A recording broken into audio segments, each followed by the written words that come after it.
Білек сүйектері ос антебрахий, оған кәрі жілік сүйегін, ос радиус және ос ульна шынтақ жілік сүйегін жатқызамыз.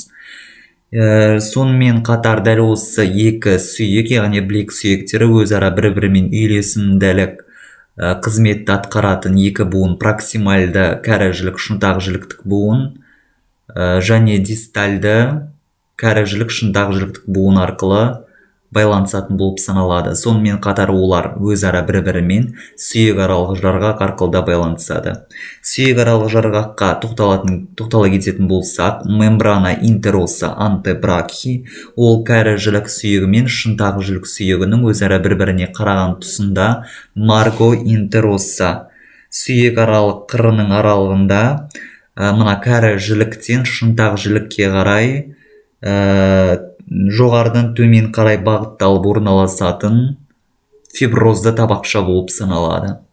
Сонымен қатар оның жоғарғы бөлігінде керісінше мына кәрі жілік сүйегінен жоғары қарай бағытталып шынтақ жіліктің бұдырына тубероситес ульнаға барып бекитін қиғаш хорданы құрайтын болып саналады.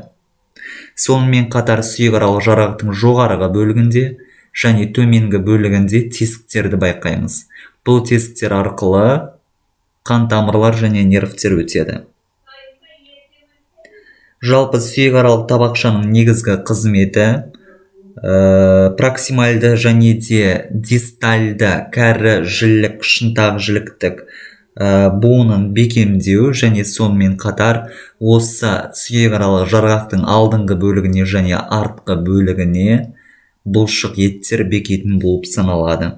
Дистальды кәрі жілік шынтақ жіліктік буынға келетін болсақ, артикуляция радиоульнарис дисталис буын басы шынтақ жілік басының шеңбер бағытта орналасқан буын беті циркумференциал артикуляристан, ал буын ойысы кәрі жіліктің шынтақ жіліктіктілігі инцизура ульнаристен құралатын болып саналады.